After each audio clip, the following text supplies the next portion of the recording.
Welcome to the Get Over Yourself podcast. This is author and athlete Brad Kearns, discovering ways to be healthy, fit, and happy in hectic, high-stress modern life. So let's slow down and take a deep breath, take a cold plunge, and expertly balance that competitive intensity with an appreciation of the journey. That's the theme of the show. Here we go. People are often exposed to these messages, which is that fasting is really important. Carbs cause diabetes, protein causes cancer, and actually the protein causes cancer group are slowly rolling back on that, which I guess I'm not surprised by. Like, you talk to an athlete, they're like, what's breakfast? Like, I have half an avocado and a couple of eggs. And I'm just like, that's not breakfast. Like, 6 eggs minimum, eat the whole avocado, like, come on. Or, you know, somebody's making their smoothie, they put in half a banana. Put the whole banana in the smoothie, like, come on. You know, the plant-based guys are definitely onto something. If you're eating very low fat and it's real food, you know, mainly vegetables and beans and things like that, and potatoes and maybe some rice, and then, you know, the keto guys are slowly losing the plot as I talk about this, but, you know, there's no fat in the diet for you to store, and you're also not getting these large insulin spikes because you're eating normal, unprocessed carbohydrates. Let us give thanks to the show sponsors. These are great products and services. Check them out. It's so difficult to make the cut. AlmostHeaven.com for beautiful compact home use sauna kits. AncestralSupplements.com for grass-fed organ meats in a capsule. Easy. DNAFit.com. Genetic testing delivering comprehensive diet and exercise recommendations. WildIdea.com. Grass-fed, sustainable buffalo, beyond organic. And the Primal Blueprint online multimedia mastery courses. I'm your host. Learn more at the links on my homepage, bradkearns.com. I also have a new button called Shopping with Brad for other cool stuff at bradkearns.com. And here we go with the show. Hi, Brad Kearns. Happy to introduce show number 2 with Dr. Tommy Wood. Go back and listen to the first one. And if you don't feel like it, listen to this one. How about that? Should I pretend this was 2 different days that we got together and podcasted? I don't know. What happened was we got on a roll, man, and we were going for a long time. So I decided to break it into 2 shows. We had a nice break, and so I faked the exit and the intro to the next show after the fact. I think you're going to enjoy how seamless the transition is. Hey, man, that's the world of podcasting. We're just trying to make it right for you.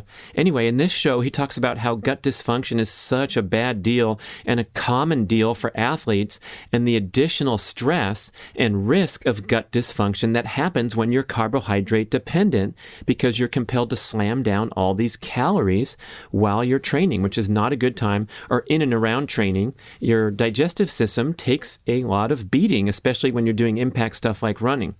We also talk about my successful experiment of increasing my caloric intake of healthy, nutritious calories, such as the super-nutrition morning green smoothie. So go look for that on YouTube. I'll show you all the powders and cool stuff I put in there, as well as the nutritious greens, a concentrated dose of energy and nutrition to start my day, kind of pairing that with a typical routine of fasting and eating in a ketogenic pattern. So mixing and matching for me seems to be working really well, and Tommy talks about the effectiveness of perhaps targeting your carbohydrate intake around your athletic efforts, around your high calorie burning efforts, if you're the athletic type, and continuing on those types of discussion patterns about the various matters of the day and the controversies and the conflict out there. He's kind of getting us settled and talking in a reasonable, practical manner of what works and what's BS, and he has no problem calling out nonsense and giving us reasonable insights to keep us calibrated. One of the things he talked about was the often touted benefits of autophagy. That's the natural cellular detoxification process that occurs when you're not overfeeding yourself constantly all day long for your entire life, but you in fact engage in fasting or depleting workouts and making that important point that you can access these autophagy benefits from both fasting and from doing hard workouts. So be careful when you're pairing those two together, because you want to make sure you don't have a rebound effect whereby you do a hard workout, you fast, and then 24 to 36 hours later, you kind of feel an energy lull because your body has ways of compensating. And I'm telling you this in the intro because this happened to me. We covered it a little bit in the show, but I want to emphasize the importance of listening and having an open mind and not being afraid of nutritious carbs, and nothing to go against your ketogenic efforts because the benefits there are profound, but doing it in a healthy, sensible manner and making necessary adjustments for your athletic peak performance goals. We end this show with a beautiful top 5 tips for living healthy, where Tommy offers some great color commentary on number 1, sleeping, number 2, moving more, number 3, reducing stress, number 4, socializing, and number 5, eating real food. And the show moves pretty quickly. Sometimes some science is dropped in. So if it gets a little complex at times, listen to my recording where I deconstruct both Tommy's shows and just add additional insights and explanations so that you can maximize your appreciation of this wealth of knowledge, this guy on the cutting edge of science, but also having that beautiful observation to live a healthy, balanced, simple life. Dr. Tommy Wood in the Seattle, Washington area. Enjoy show number 2. So you mentioned that if you're good at burning fat and keto-adapted, we call it, you can replenish glycogen without even eating a big carbohydrate meal. This is kind of what came out of the faster study. Exactly. And how did they do that? How did that happen? Yeah, that's a great question. And I've had a bit of email discussion with Steve Finney about this too at one point. And there's probably 3 different ways that it happens. The first one is those guys generate a lot more lactate than carbohydrate based or carbohydrate dominant athletes during exercise. So that lactate will get converted back to glucose in the liver via the Cori cycle, and then that can go back as glycogen. You can also you can convert glycerol from the breakdown of fats that can be converted into glucose that could go back as glycogen. And then also acetone has a route back through, rather than, acetone is the ketone body that we think that we breathe out. There's also a route back to a glucose production from acetone. And it's not that much. It might be like 5 to 10%, but it's probably going to contribute too. So there are actually multiple ways that the keto-adapted athlete can make glucose and store it as glycogen, which is what the FAST study showed, without taking in any glucose. Now, is it true that we don't need this completely maxed out glycogen tank if we're good at burning fat and we have a optimal diet where we're not reliant upon dietary carbohydrates as our main source of energy? So the answer is we don't know. Because there's been no study that has actually shown a performance benefit of a ketogenic diet or a low carb diet, in the long term. So the FASTER study didn't show a performance benefit. They just looked at, how, the metabolic underpinnings of what was happening in those guys. There have been some recent studies on cyclists that looked at, I think it was a 10-week ketogenic diet in pretty high-level cyclists. And, some guys, when they did a time trial, some guys, their performance got worse. A couple of guys, their performance stayed about the same. One guy, his VO2 max went up. So it's really, really, it seems to be really, really individual how you'll respond to that. So whether if you're, truly keto adapted and a calorie replete, when you go low carb and you're doing a huge volume of exercise, we certainly see that it's very common for people to undereat. They're just not getting in enough calories because you're less hungry, plus you're doing all this exercise, which may make you less hungry, and then you just don't eat enough. So in that state, it's potentially possible that you'll perform just as well. But equally, if we look at the body of research, it seems to suggest that having, filling the glycogen stores for a long endurance race seems to be produce a benefit in terms of exercise, but again, in terms of performance, but again, that's just in those guys who are already eating a high carbohydrate diet. So Right, that's the long way for me to say I don't know. Yeah, I mean, there's a book full of studies. Yeah. Law of Running has many of those references that Tim Noakes theatrically tore out because now things are referencing differently. But I'm curious too, like if you're walking around and you're 7 pounds lighter because you went keto, is a lot of that just less glycogen storage because you're not deathly reliant upon it all the time? Well, up to a certain point, and often say like the early weight that you might lose on a low carb ketogenic diet is associated with reduction in glycogen stores, which comes with a lot of water. However, again, if you go back to the faster study, those guys didn't have less glycogen in their muscle tissue. They had just as much, and they replenished it just as fast after exercise via all those pathways we just talked about. So there's if you're losing weight long term on keto is probably improved metabolic health, reduced calorie intake, all that kind of stuff. Increased protein intake again can be very beneficial. So yes, I think there'll be some short term glycogen loss, but then there seems to be an adaptation that then allows that to come back, particularly if you're an athlete, because you're going to need it. It's certainly an important part of performance.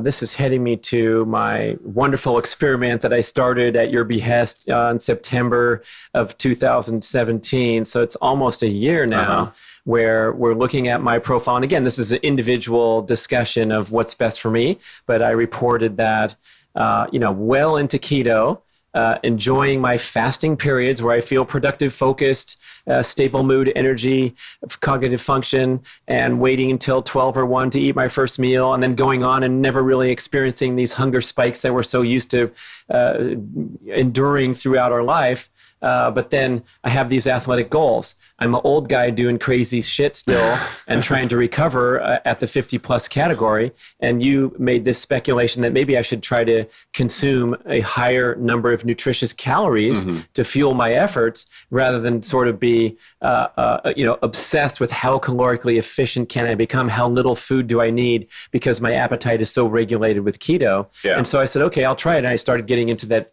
morning green smoothie, which is now a viral YouTube video. Not really, but if you go watch it and tell everybody. And I'm putting all this stuff in there, all the greens. So I'm getting a good dose of greens and macronutrient balance. So I'm getting the fat sources like MCT oil and coconut milk base, not just a big sugar thing, very little fruit, but drinking this thing in the morning as a complete turnaround from this longer period of fasting.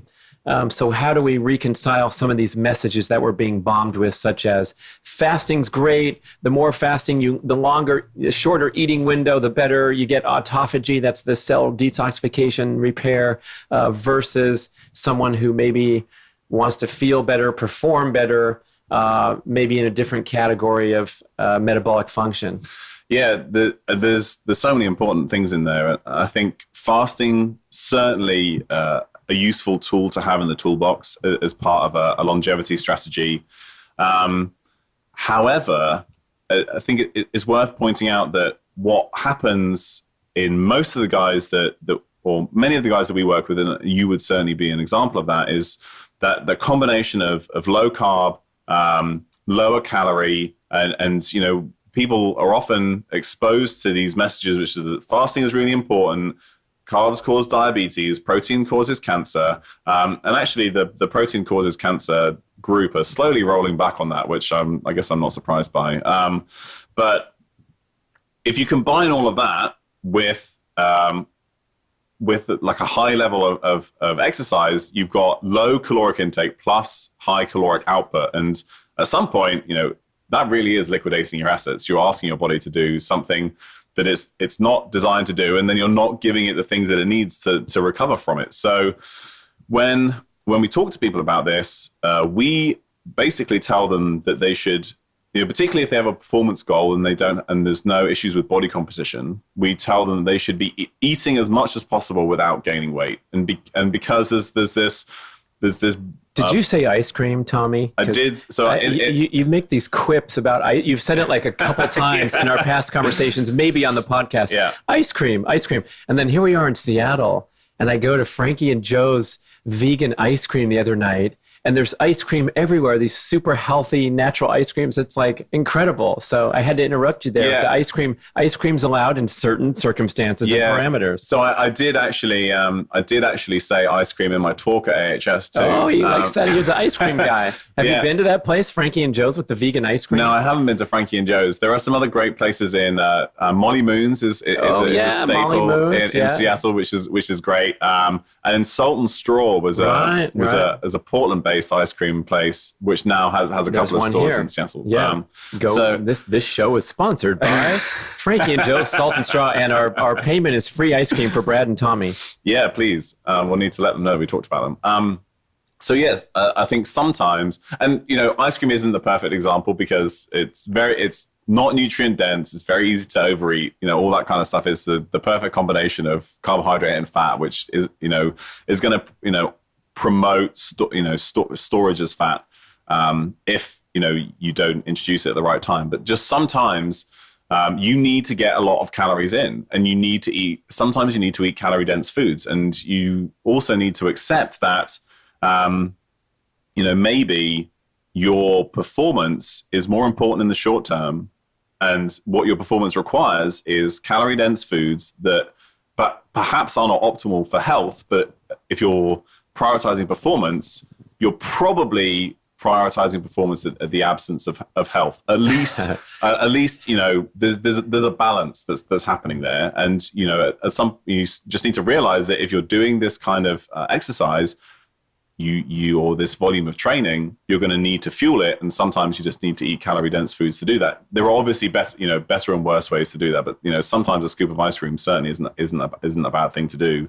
But if we go back to what you were talking about, so say autophagy, people are like, oh, we need to fast for long periods for autophagy. Actually, the best way to activate autophagy, particularly in the muscle, is to do endurance exercise. So you can, there's a really interesting study where they had guys fast overnight. I think it was 16 hours. They looked at levels of autophagy in the muscles, and there was no autophagy happening whatsoever after 16 hours of fasting. But then they got them to ride a bike for an hour, and all the autophagy pathways were upregulated. So if you're an endurance athlete and you're doing regular aerobic exercise, you're already activating those pathways. So I think periods, like I said, there's definitely some benefit to periods of carb restriction. Some fasted workouts, all that stuff is great. But equally, there's a big potential detriment that can happen if you're trying to combine fasting with high volumes of exercise, because you're just going to end up in a caloric deficit, which is going to, great, you might have a lot more autophagy going on, but you'll have a lot less testosterone going on, and you'll have a lot less thyroid hormone and all this other stuff. So, again, it's going to be a balance of what's really going to be beneficial in the long term. Well, you mentioned this total energy expenditure with the Hadza, and I thought that was a mind-blowing insight that they're finding these super active hunter-gatherer dudes are not burning more calories than the average modern person. Yeah. And so we come up against this maximum, and if we're doing these crazy workouts today, we compensate by burning less energy at rest. And they call it the compensation theory of exercise, where you're going to make adjustments by eating more and being more lazy because you did your 5 a.m. spinning class. Yeah. And it was a mind blower to me, because I realized what happened with me, I believe, was I was doing the keto thing. I didn't count my calories, but it was probably lower than my historical average, especially compared to eating that high carbohydrate diet in years past. But I was getting by on fewer calories and still trying to go hit the workouts and doing fairly well in the workouts. I wasn't complaining like I was off the back and unable to finish my high jump session. But then as a consequence, I think I was experiencing less energy at rest because I was compensating for the energy that I summoned to do the workout and then not stuff my face afterward with Frankie and Joe's Molly Moon and the other one. Yeah, or even some healthy food too. Awesome healthy foods, which we definitely encourage. And the nature of the smoothie you mentioned, people might have issues with raw green vegetables or whatever. You can put whatever you want in that, to make it like a nutrient dense whole foods sort of calorie rich smoothie. That's what we use with a lot of people. And what kind of issues are you going to get with the raw green vegetables? Yeah, I'm wondering if some of I get a little bloated sometimes after drinking this thing. Yeah, I think particularly if you're somebody who has a tendency towards gut issues, there may be some fibers and things in there that might be preferentially metabolized by the gut microbiota, which can then end up with some bloating and gas. And some people have some issues with, say, oxalates, which are present in nuts and in green leafy vegetables. So if you have a lot of those in your smoothies, and again, it's not common, but it can happen. So it's just worth bearing in mind that sometimes if you put a lot of this stuff in and you don't feel great, it's worth maybe adjusting the recipe there. But yeah, there's the thing you mentioned in terms of the adaptation. Yeah, what we start with doing is reducing. So if we increase our activity in terms of exercise, we reduce the amount. We reduce our energy expenditure elsewhere. So it's like more time sitting down, less time fidgeting, just all this kind of movement that we do the rest of the time just gets essentially turned off to save energy.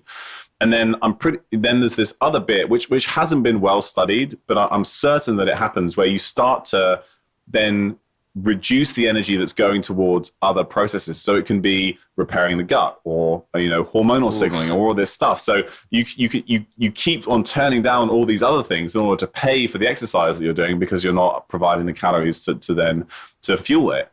And I know there's been, similarly, there's been this big thing in terms of fuel efficiency. You go keto, I'm much more efficient with my calories. I'm still yet to be convinced that that's a good thing, because there's plenty of research from animals, and then also some from humans, that suggest that those who have higher metabolic rates for their given size, for their body weight, may actually live longer. So if we're thinking about, I need to be really efficient, I need to have low energy expenditure, or I need fewer calories to do what I'm doing. In terms of the research that's out there, or at least it's enough for me to say, I'm not sure that's a good thing. So, Tommy, don't mess around. You shoot straight. I like that. I mean, if there's something to call out and say, wait a second, because some of this stuff is now getting integrated into the new, exciting, evolved conventional wisdom. Yeah. And it's not going, it's passing without a second thought, because what we had before was bullshit that you're supposed to live on carbs. That's nonsense. Now, go keto, and it's the solution to everything. But the juxtaposition there is interesting. And I know there's research saying that an athletic person burns fewer calories at rest than a sedentary person. Is that so? So you have to do that in order to create that compensatory mechanism that we talked about. And it's what they particularly show is that it's the other activity that people do, the non-exercise activity thermogenesis. So again, it's all that stuff that you do that you don't really think of as exercise, all the movements and fidgeting and that kind of stuff. So that gets turned down in order to pay for the exercise. However, I think, and this is partly a hypothesis on my part, just because I don't think anybody's really looked at and done these same studies in really high volume athletes who are calorie restricted. But that's a lot of the guys that we see. And serious? And that's a common problem? It's a common problem for us. For Nourish, Balance, Thrive. And we have a very specific population, but it is people who have come from some of the low carb or keto space, or the paleo or primal space, and they're still trying to do these modern sports and train 2 or 3 hours a day, whilst eating a much less calorie dense diet. And at some point, those things just don't match up. And particularly if there's phobia about certain macronutrients, and at the moment there seems to be phobia about all macronutrients, depending on where you go. So at the further end of the scale, so the basal metabolic rate is supposed to stay the same regardless of your fat, just linearly with your fat-free mass. So the amount of muscle tissue and your organs and things like that. And so the more of that you have, the more your basal metabolic rate. But I think that's going to start to come down as you then ask the body to do more. And we see that the thyroid hormone comes down, which is basically your thermostat. So you can see the body saying, you're asking me to output so much energy during my exercise that I'm just going to have to turn down the thermostat, because I can't keep everything else going at the same rate. So this isn't, we don't have a lot of great papers discussing this, but that's certainly what we see in the biochemistry when we test the athletes. You guys mentioned that to me. You or Chris looking at my thyroid on the low normal range, and it's like, oh, you do a lot of exercise in your keto. That's routinely seen. Yeah, which is things to rethink maybe. So I don't know. Something happened on September 1st, 2017. I started hitting the calories hard. And so, the green smoothie opened the door to more frequent popcorn binges in the evening. And of course, making you make that critical distinction, like we're talking about increasing your intake of nutritious calories, not eating more calories. And that's why I choose the finest ice cream stores in Seattle. Some of these ingredients, man, it was, it's like ground up cashew nuts because it's vegan. Yeah. And it looked pretty clean. And they're throwing in kale was one of the flavors. And I had salty caramel ash. And so it was dark black. Look on my Instagram, you'll see a picture of it. But it was dark black because it had activated charcoal in the ice cream. Yeah. So maybe if it was bad, it's cleaning me out, I guess, at the same time. But I started to notice better recovery after the workouts. I'm not going to say better performance because I hate when athletes say that, like, really, dude, you took 3 pills beforehand or you took 20 grams of carbs 20 minutes before your workout and you had better performance. Give me a break. But I noticed I would bounce back from these sprint workouts with less soreness and being able to go again later. And believe me, I'm patient and I'm not pushing it. So I was just making this observation, like, I guess my body is liking more nutritious calories to the extent that I'm not going to be looking at myself adding body fat and continuing down some crazy path. Yeah. Of course, that didn't happen. It seems it would be hard to happen anyway. Yeah, I mean, it's certainly possible if the if you really listen hard and go, Dr. Tommy Wood said to eat 4 servings of this. That I could eat all this ice cream and it would make me go faster. Yeah. So I scared the dog with that high voice. So excuse me, Bowen. It's certainly possible to do it the wrong way, but in general, if you approach it, so you keep the diet at least fairly similar, and most of the guys we work with are actually eating really well. Like, you look at their diet, like, this is great. There's just not enough of it. They just need you to eat more. Like, you talk to an athlete, they're like, "What's breakfast?" I have half an avocado and a couple of eggs. And I'm just like, that's not breakfast. Like, 6 eggs minimum. Eat the whole avocado. Like, come on. Or somebody's making their smoothie. They put in half a banana. Put the whole banana in the smoothie. Like, come on. Especially when these people need 3, 4, 5, 6,000 calories a day. That banana is it's very unlikely to be detrimental, and it's very likely that you just need those carbohydrates and you need those calories. Do we have a way of adjusting our thermogenesis or what have you to maintain a stable body composition, even if we double our calories? To make an extreme example, I'm talking about the athletic person who is making that effort and having these nutritious meals and then going and performing. Maybe they're doing their workouts and their leg is fidgeting more at work and they're more generally active. Yeah. So there's 2 parts to that. There's when there are people who want to lose body fat, but they're already exercising a lot and they're turning down that extra activity. You can kind of force it if you need to, right? And it's not something we recommend, but you can do it. Like, you can make yourself walk a lot more and sort of keep it up if you need to kind of adjust that. That's, again, it's rare for us and it's not something we recommend. So, but if you think about, say you double your calories, there's a lot of evidence that shows that you will dramatically increase thermogenesis for a number of reasons. So the thermogenesis based on a meal increases with the number of calories in it. So the more that you eat, the more thermogenesis goes on. And this was kind of, you remember they used to say that you should eat like 6 small meals a day because that will like keep your metabolism going. That's nonsense, because if you ate those 6 meals as one meal, you just get 6 times as much thermogenesis from that one meal and it all evens out. So even is there any time of day consideration there where we also hear don't eat before bed because you'll store that as fat? Yeah, I don't really. It's kind. There are eating before bed because you'll store it as fat. It's not something I really worry about. There's certainly going to be some benefit. Again, restricting the window too much on either side for somebody who has a high calorie demand. it can be detrimental. However, most of the metabolic processes associated with digesting food and processing nutrients, you seem to be better at it earlier in the day. So you're more insulin sensitive in the morning.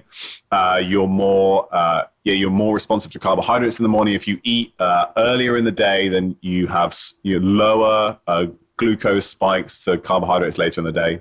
So when you have a single large meal at night, say, that's probably the worst time to do things, because your body isn't really primed to do it. If your melatonin started to go up, that interferes with insulin signaling, so you're going to have much higher glucose spikes. So the longer you wait in the day to eat, usually sort of the worst metabolic responses you get to food, and it's exacerbated in people who already have metabolic disease, so people with type 2 diabetes, so they've done studies where people with type 2 diabetes, they're either given carbohydrates in the morning or in the evening. They get a much better blood sugar response if they eat them in the morning rather than the evening. So I would prefer people to eat more of their calories earlier in the day if they can. A giant 6 small meals in one, 6 eggs and a whole avocado for starters. Yeah, 6 eggs and a whole avocado is just a small breakfast. But so we do increase thermogenesis in response to the amount of food that we eat. But there are some really great studies looking at say particularly carbohydrates. If somebody's on a pure carbohydrate diet, or the vast majority of the calories come from carbohydrate, you will keep on basically increasing metabolism to try and burn that off until you're eating like thousands of calories extra of carbohydrates a day, and then you might start to get some de novo lipogenesis and store it as fat. The issue with carbohydrates and insulin and fat storage in obesity is the fact that the carbohydrates and the insulin make you store the fat that's in your food. So if you ate a super, super low fat diet, it's actually really hard to turn those carbohydrates into fat. And again, in the keto low carb space, that is like all those carbs get stored as fat, and it's just not true. If you're eating a pure carbohydrate diet, you have to eat thousands of extra calories a day to start to get significant fat storage. So, because the body tries to compensate, you just like see an increase in metabolic rate as it just tries to burn that stuff off. So that's, you will, again, that whole part of the buffer is part of the adaptation. You can eat a lot more calories than you think, and you will, first you'll start to use them for beneficial processes like repairing things that you weren't repairing before, or, your body's saying, okay, I can have normal hormonal function now because I'm not calorie deprived anymore. And then you'll start to increase metabolism. So things like tracking basal temperature, tracking your temperature in the morning, you can just start to see that increase over time. And we definitely have guys, and it's not sort of like a one-off measurement, doesn't necessarily tell you anything. It's kind of like heart rate variability. You kind of need to track trends over time, but you can certainly start to see that increase over time as hormonal function improves, thyroid function improves, just because they're eating more food. So really, it's the joining of fat and carbs in terms of people concerned with adding excess body fat, which is almost everyone, and especially as the years go by. Yeah. It's the joint ingestion of carbs and fat that's really getting to us. Yeah, exactly. So when people worry about, so there's two sides of the obesity debate. There's the calorie side, and then there's the carbohydrate insulin hypothesis side, and they're kind of both right to an extent. Like neither is 100% right and neither is 100% wrong. But if you look at the body fat of people, the body fat composition is almost the same as the dietary fat composition. So it's just the fat that you're eating is what's going on your ass, but it's all the large insulin spikes of the other stuff you're consuming with the fat that's preferentially making that be stored. So, and again, like the total calorie balance and all this other stuff is important too. But it's not just the carbs that are making you fat. It's the fat in the diet that's getting stored. And then it's just the nature of the carbohydrates you're eating with it, particularly if they're refined and there's a large glucose spike, there's a large insulin spike, and then it's causing storage, but it's not causing storage of those carbs. It's preferentially causing storage of the fat that you eat. Trip out on that, man. That's crazy. So could there be a strategy where you're going to eat your carbs at a certain time of day away from a fat that you're going to eat at another time of day? Like a fatty breakfast, and then you can enjoy your sweet potatoes and popcorn at night? Yeah, so that's certainly been... Thank you, Tom. That's great news. Oh, excuse me. Tell me more, Tommy. That's definitely been done with some success before. So if you think about Kefa's carb backloading, carb night, where so in carb backloading you'd eat low carb during the day, but it was actually preferentially really high protein, so like vast amounts of protein, and then your carbohydrates would be at night. However, I would probably switch that the other way around, because insulin sensitivity is better in the morning. Blood glucose responses to a carbohydrate-based meal are better earlier in the day. So you're probably going to be better off having if you're going to try and separate those out, stack your carbs in the morning, say like carbs and protein at one end and then fat and protein at the other end. However, when people aren't that metabolically healthy, or for whatever reason, they might get like those slumps after carbohydrates. So like it's definitely shades of gray. And like when we're talking about carbohydrates in a meal, for many athletes, and we're talking about adding back carbs, I'm talking like for a glycolytic sport and around workouts, it's like 1 gram per pound of body weight.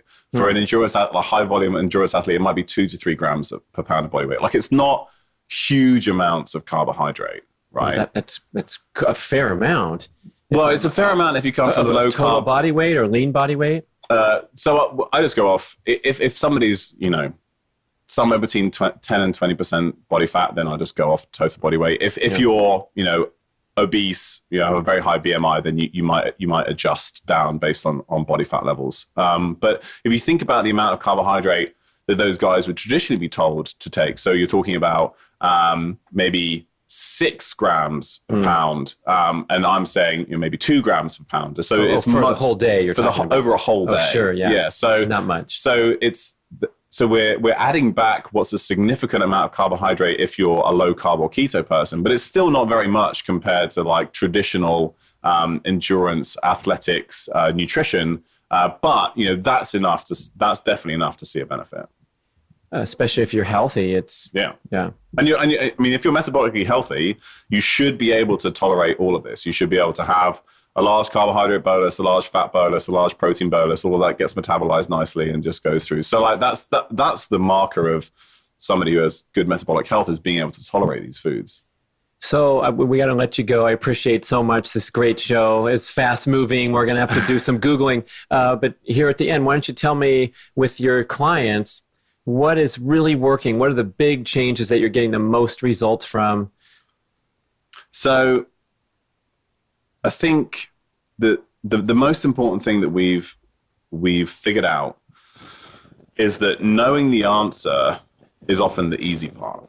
So, and like that, I don't mean that in like an arrogant sense. I mean, it's often going to be something like changing the training program, changing the diet.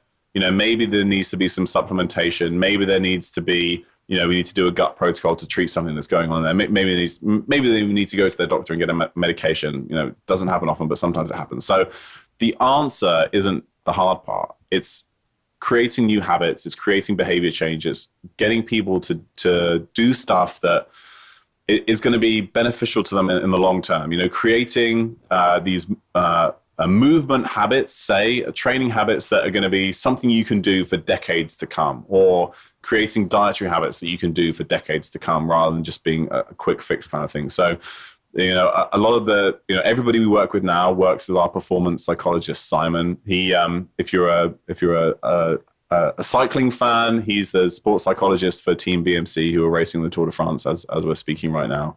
He's a fabulously funny guy, and he's brilliant and different from any other psychologist you've ever met. But so that's really the key, is it's working with people to understand why they're doing what they're doing. Why are you doing the volume exercise you're doing? Why are you eating the way that you're eating? How can you change that? What is it that will allow you to change those things? So I think that's where we're seeing the most success. And, but it usually means that what I suggest in terms of the person doing, that's not the hard part. The hard part is, working with them to create these beneficial sort of long-term habits. So bringing Simon into our program and working with him, that's definitely where we've been seeing the best additional success recently. Love that. The missing piece to the puzzle, the three-legged stool. And it's great working backwards from the answer, because I think right now, especially with the exchange of information in the world, most of us know what to do. And you're so great. I think I'm going to finish with your list of 5 things here, because this is your tips for optimum health. And they're so simple, and everyone's going to nod their head. Let's get a little reminder anyway, and get that motivation going. But it is so simple. And then the complexity comes with our excuses and our patterns and our rationalizations, or who knows why. But digital entertainment, the lure of that, because number 1 on Tommy's list is sleep enough. Mm-hmm. So yeah, you can give me some color commentary as we hit these. Sleep enough, so simple. Why can't we do it? Yeah, that's a great question. It's I guess there's 2 parts. People saying, "Oh, I'm too busy to sleep. I've got stuff to do. I need to get up early and do this thing." And then they're busy at night for whatever reason. They're working late. They've got to get home and eat and do all this kind of stuff. So there's that part of it, and then there's also there's all these things that we're doing that are sabotaging our sleep. So exposure to bright light at night, or exercise late at night, or getting stressed about things late at night, still checking work emails, or not having a dark enough room to sleep in, or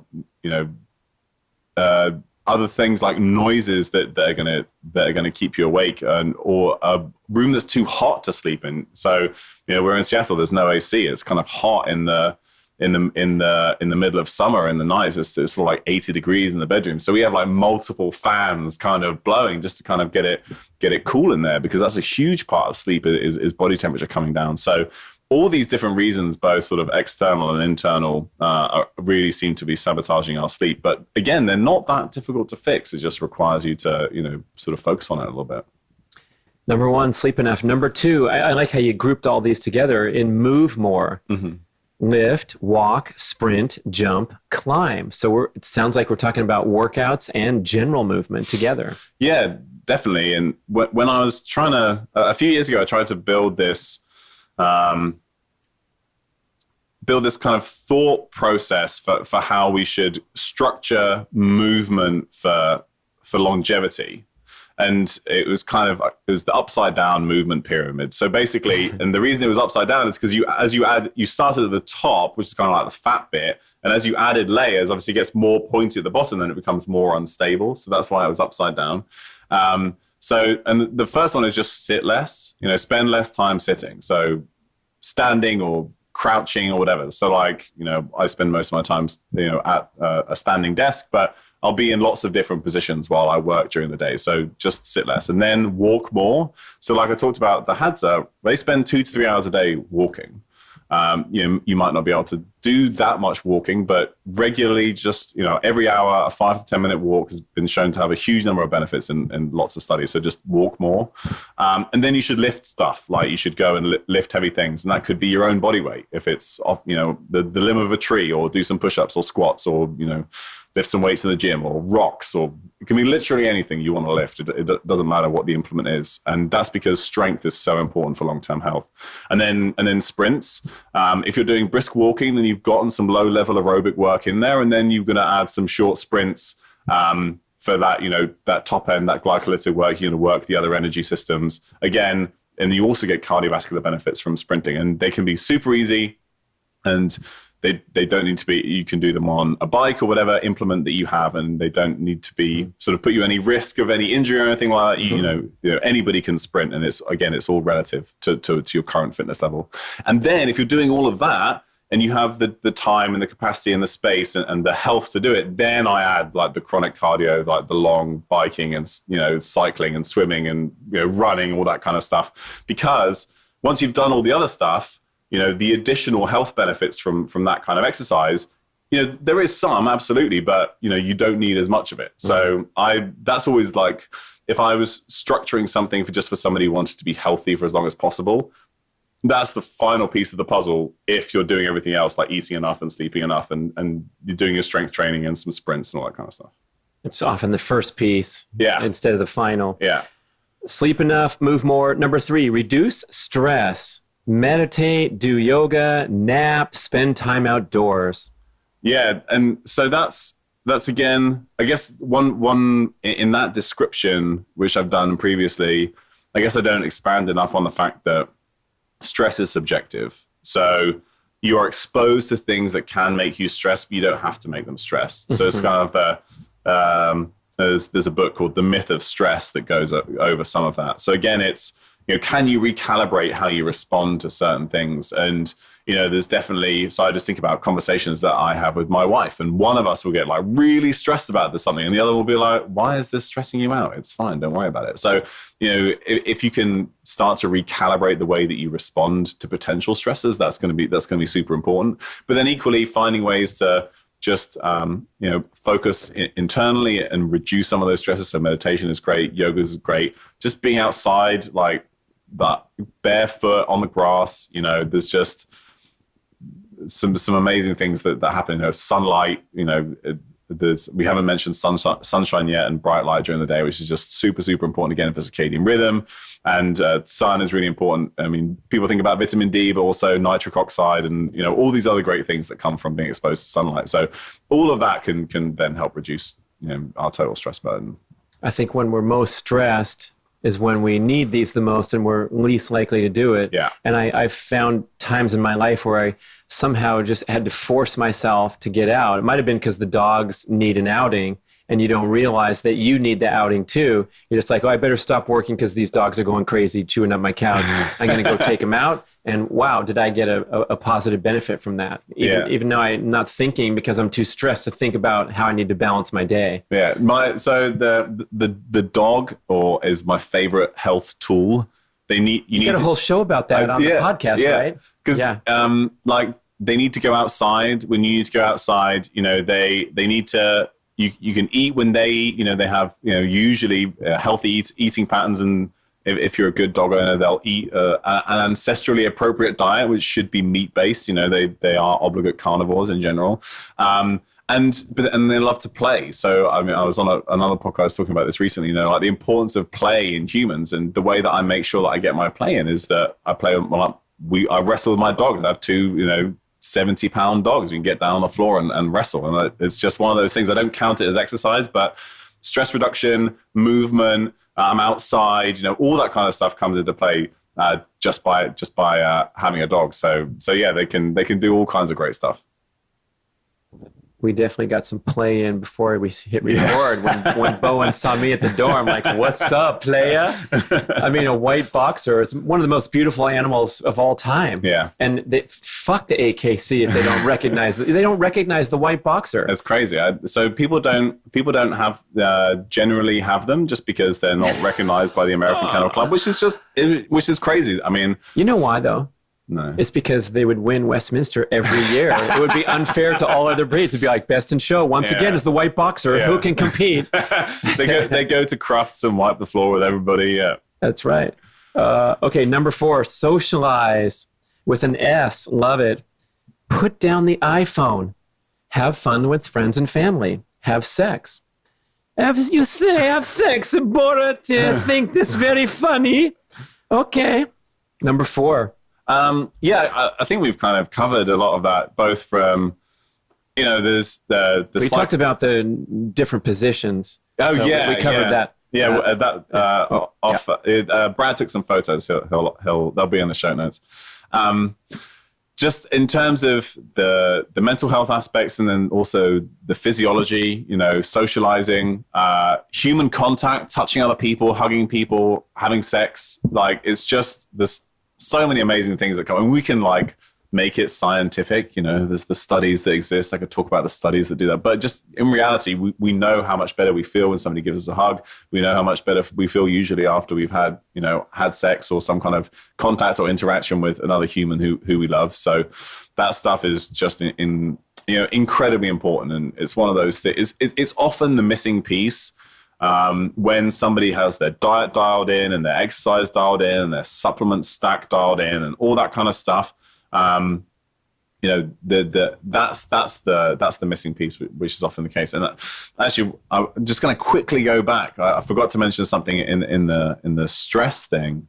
the way you approach your work is super important. And we may have talked, I've had somebody on our podcast, a friend of mine called James Hewitt, who talks about the cognitive middle gear, which is basically constantly task switching, like email to Facebook, to doing this other thing at work, to doing this other thing. And it's essentially the same as that gray zone of training around lactate threshold that we talked about, which is like super tough on the gut. It's super tough to recover from, but actually the training benefit is also minimal. But that's where, the cognitive effects are also, the cognitive load, you can think about it the same. So like there's the high cognitive load, which is like your sprint training, which you want to do in short bursts. And that's like super focused on one task. You get that task done and then it's done. Whereas like the low cognitive load stuff, which is kind of like your aerobic math training. And that's when you're kind of, sitting around, kind of letting stuff marinate, kind of, you're going to be maximally creative, stuff, ideas going to come to you just sort of like, out for a walk, just kind of thinking. We don't spend very much time doing that. We need to spend more time doing that. But then we spend all our time in that cognitive middle gear, just constantly switching between tasks, never having stuff, finished on time, constantly worrying about all these things we're having to do, multiple tabs open on the computer, all this kind of stuff going on at the same time. That's how we work nowadays. And that's where we are the least productive, but it's the most mentally taxing, just like, that really hard threshold training. So restructuring the way you work is a big part of the stress piece. So I didn't mention that, so I wanted to rewind. Oh gosh, you're hurting my feelings, man. That was huge. I mean, I find myself in that crappy middle gear. Yeah. And I do think it's more stressful and more exhausting to go back and forth. Yeah. So I'm gonna set a commitment right now. What about you guys, listeners? Let's do this. I mean, forget that cognitive middle gear and shut the email off, work on your peak performance task for the day, and then go back into multitasking mode. Oh my God, brilliant insight. I love it. Okay. Yeah. Number 5 is eat real food. Yeah, and I mean, it's as simple as that. I think there's so much infighting in all the different spheres of people trying to improve the way we eat. We have the plant-based guys, we have the paleo guys, we have the low carb and keto guys, who argue, then you're talking about the amount of carbs versus fat versus protein, and how all of that is going to make a big difference to our health. And in reality, I think that the benefits of one is really minor compared to just not eating processed food. Like most of the detrimental effects of the Western diet come from food processing. So that can be the carbohydrates and large insulin spikes. It's the vegetable oils. Like I never saw an oily vegetable. Like what on earth do you have to do to get oil out of that? You just think about the processing, about those fats that we're not normally exposed to, and a huge number of negative benefits or negative effects associated with that. So once we take out food that required processing to get to where it is, and it's just like real food, 90+% of the benefit is going to come from that. And so we talked about, if you go really low fat, the plant-based guys are definitely onto something. You just aren't, if you're eating very low fat and it's real food, mainly mainly vegetables and beans and things like that, and and maybe and potatoes and maybe some rice, and then the keto guys are slowly losing the plot as I talk about this, but you're not, there's no fat in the diet for you to store, and you're also not getting these large insulin spikes because you're eating normal unprocessed carbohydrates. So when those guys see health benefits and they see weight loss, it makes perfect sense. Like, so you can do that you can do it by going keto and low carb, and that's great, and we do that a lot. But you can also go the other way, and we've done that too. And yeah, there's the risk of certain nutrient deficiencies if you go plant-based, and which are easy to come if you add back either small amounts of certain animal foods or supplements. So you can go either way. But the most important thing is just eating real food. And if you take that processed stuff out of the diet, most of the benefits are going to come from that. Dr. Tommy Wood, killing it. What a great finish. We could just settle down a little bit, quit fighting, lower our cortisol. Thanks for spending the time. Great show. Hope to get with you again. We got more to talk about. We're just opening the can of worms here, but go to nourishbalancethrive.com and take that free quiz and see what they're all about. I think you get a pretty good exposure to what you guys are doing there. Yeah. Great service. Thanks for being here. Thank you.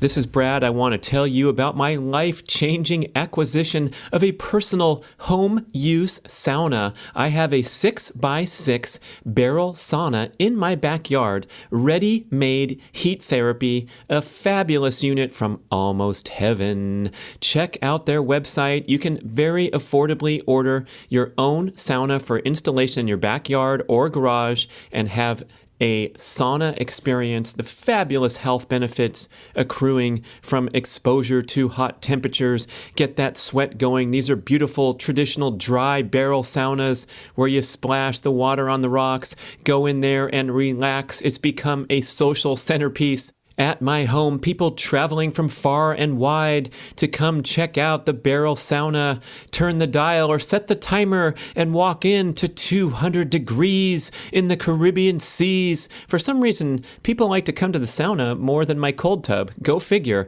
Check out almostheaven.com and their beautiful natural wood designs, and pretty soon, surprisingly affordable, you will be in the home sauna business. Let's talk about ancestral supplements. If you're into ancestral health, primal paleo, keto, you know the importance of consuming these unique agents contained in bone marrow, in the nose-to-tail organ meats, liver, kidney, all that stuff, the great bone broth benefits. Well, how's it going? For me, since years ago when Dr. Kate Shanahan asserted the importance of these wonderful nutritional benefits that you can't get elsewhere, not too good. I don't know how to cook a liver or a kidney, but now your problems are solved forever when you go to ancestralsupplements.com, a wonderful company filled with people who are living the dream, walking their talk, and bottling up the purest, cleanest sources of grass-fed organ meats, kidney, liver, bone marrow, all in these wonderful capsules. I dump them in my smoothie every day. I'm healthy. I don't have to worry. It's an incredible dietary boost. And this is so different from swallowing a bunch of those synthetic vitamins in those giant bottles from the big box stores. Highly questionable health practice. This stuff is the real deal. Grass-fed organ meats, pure as can be. Ancestralsupplements.com.